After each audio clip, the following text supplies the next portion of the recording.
का सेक्शन आ जाता है और बाकी के 15 नंबर में आपका पेडागोजी का सेक्शन आ जाता है। तो मैं जो आपको अपने YouTube चैनल पर कराने वाला हूँ, मैं आपको मिक्स कराऊंगा, न्यूमेरिकल भी कराऊंगा और आपको पेडागोजी के क्वेश्चन आंसर भी कराऊंगा। क्योंकि आपकी मिक्स प्रैक्टिस होती रहेगी तो आपको दिक्कत नहीं आने वाली। क्योंकि जो आपको न्यूमेरिकल भी आते हैं ना, वो ज्यादा मुश्किल नहीं आते, बड़े आसान आते हैं।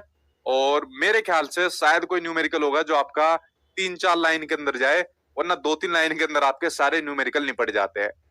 जो आपके पेडागोजी के क्वेश्चन होते हैं, कुछ क्वेश्चन आपके नो डाउट बहुत बड़े बड़े पूछे जाते हैं, कुछ क्वेश्चन आपके मीडियम रेंज के पूछे जाते हैं और कुछ क्वेश्चन आपके नॉर्मल पूछे जाते हैं।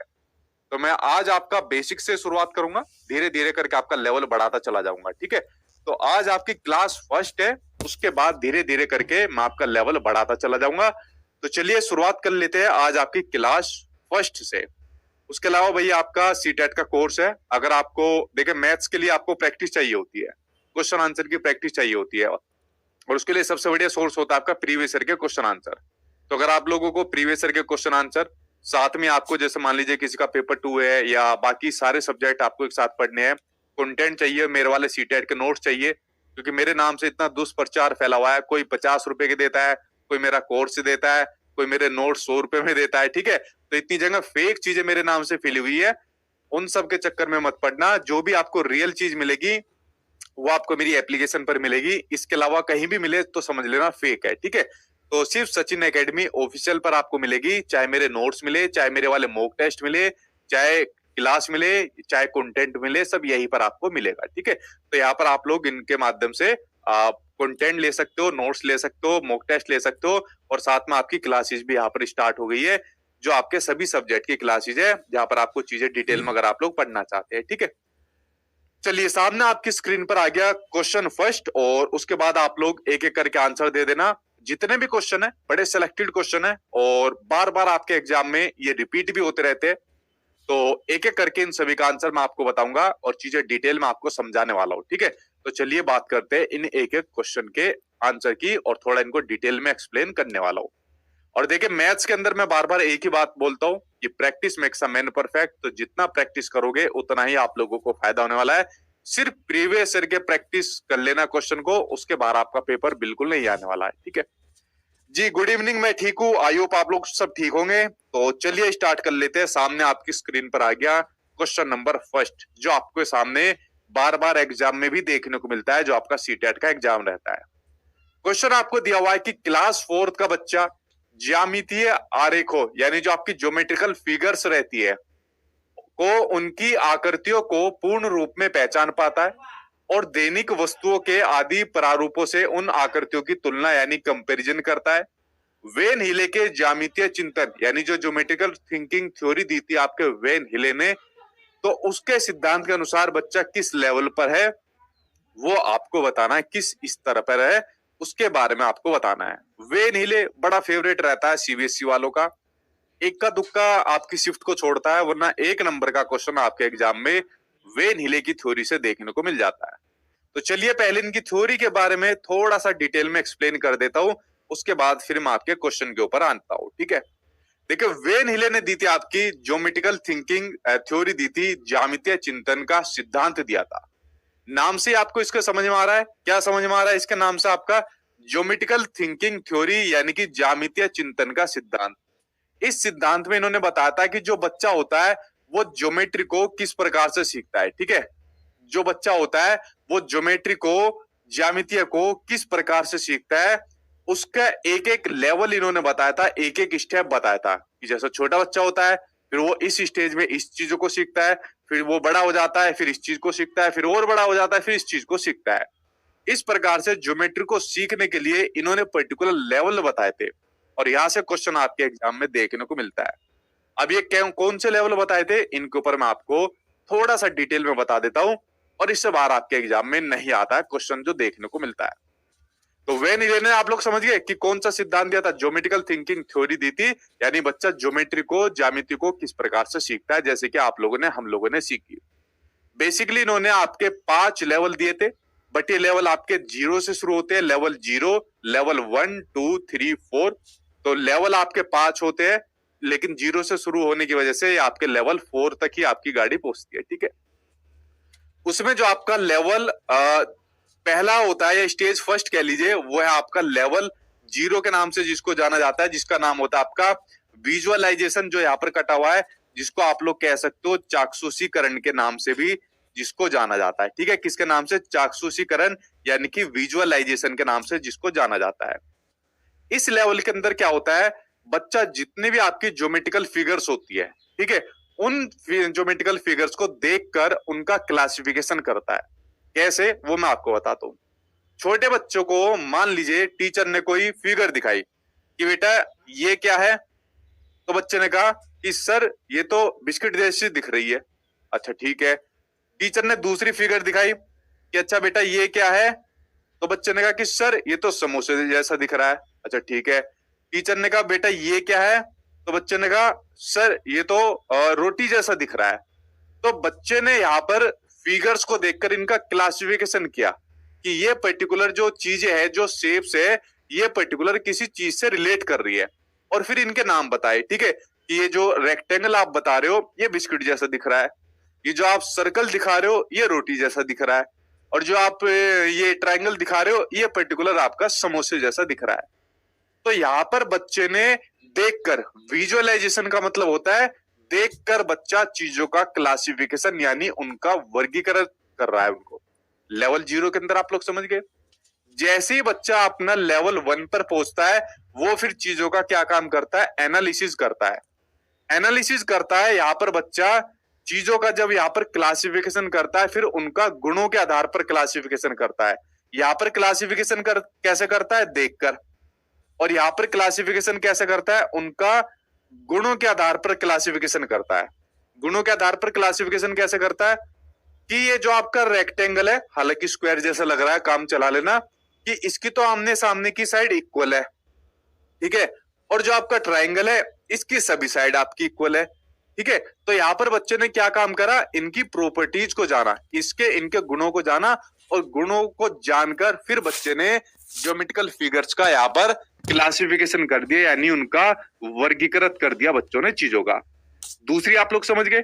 उसके बाद बच्चा फिर तीसरा जाता है इनफॉर्मल डिडक्शन, जिसको जाना जाता है आपका रिलेशनशिप के नाम से भी जाना जाता है। किसके नाम से जाना जाता है?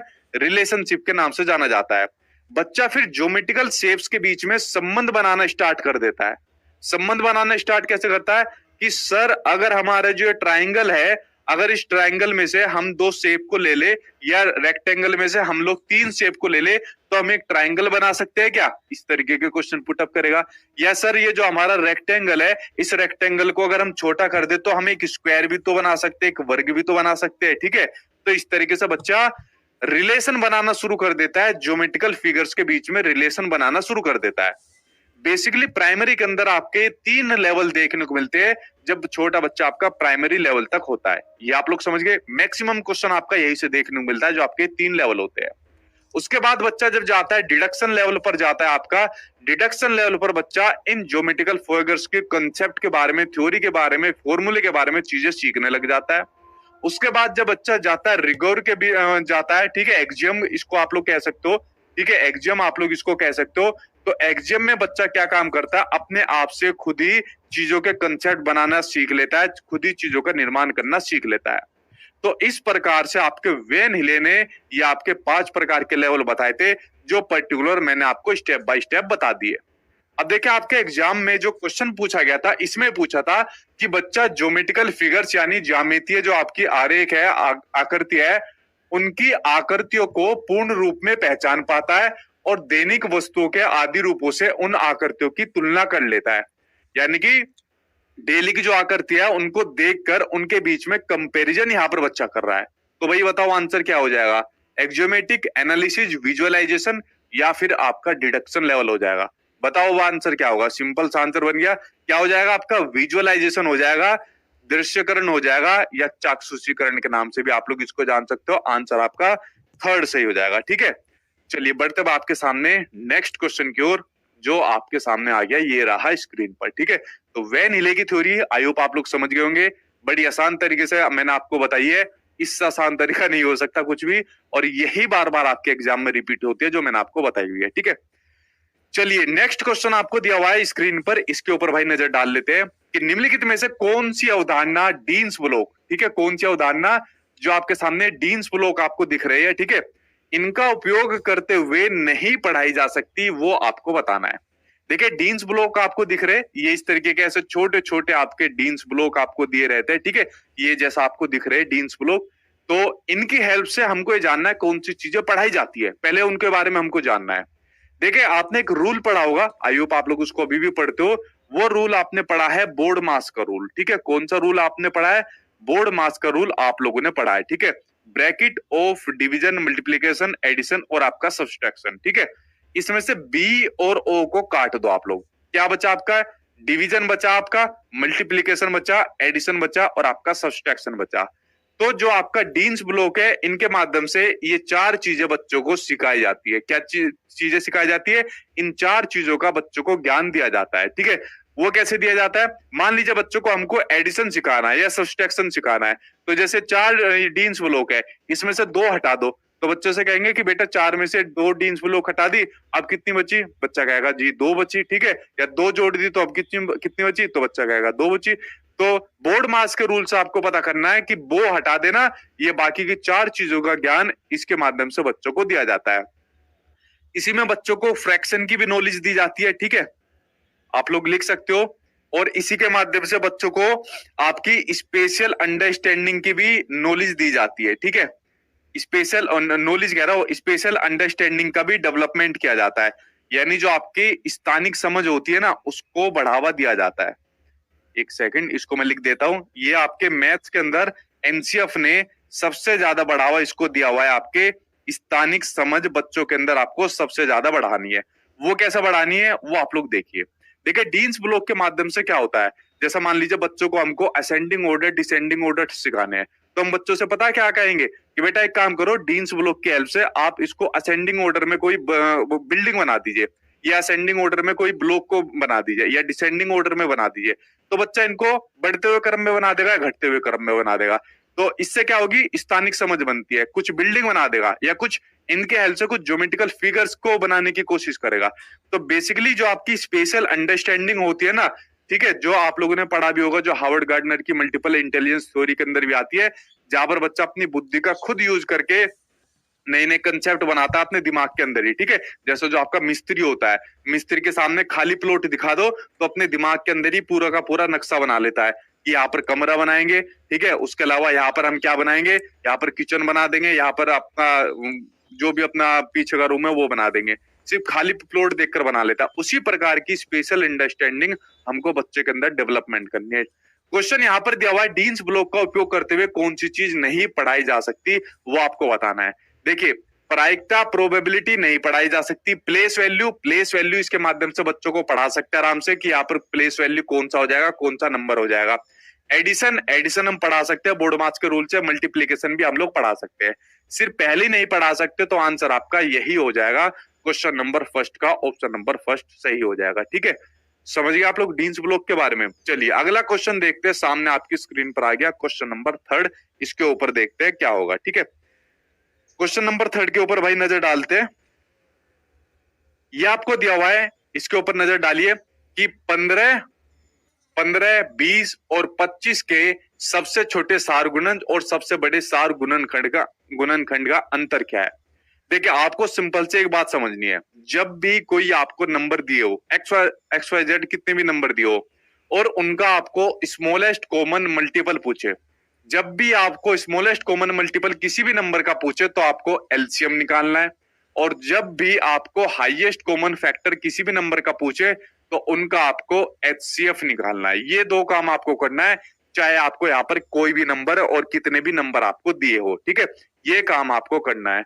तो यहाँ पर दिया हुआ है आपका 15, 20 और 25, तो सबसे पहले इसका निकालेंगे स्मॉलेस्ट कॉमन मल्टीपल, ठीक है, यानी कि हम लोग इसका निकालेंगे एलसीएम निकालेंगे 15, 20 और 25 का। तो आप लोग भाई कॉपी और रजिस्टर लेके बैठ जाना और साथ के साथ मेरे साथ भी सोल्व करना, और कोशिश करना मुझसे पहले सोल्व करना, क्योंकि मैं तो चीजें सिखा रहा हूँ, मुझे टाइम लगेगा, ठीक है। तो एलसीएम निकालते हैं भाई इसका, तो एलसीएम निकाल लो, सीधा 5 से हो जाएगा, 5 तिया 15, 5 चौक 20, 5 पंजे 25 हो जाएगा, ठीक है। तो 5 चौक 20, 20 तिया 60, 60 और 5 30, ठीक। तो एलसीएम हो जाएगा भाई इसका आपका 300 एलसीएम हो जाएगा। ठीक, कितना आ गया एलसीएम 300 हो जाएगा, यानी स्मॉलेस्ट कॉमन मल्टीपल आपका 300 हो गया। अब बात करते हैं हाईएस्ट कॉमन फैक्टर की बात करते हैं, यानी एचसीएफ की बात करते हैं, यानी सबसे बड़ा ऐसा नंबर ऐसा फैक्टर लेना होता है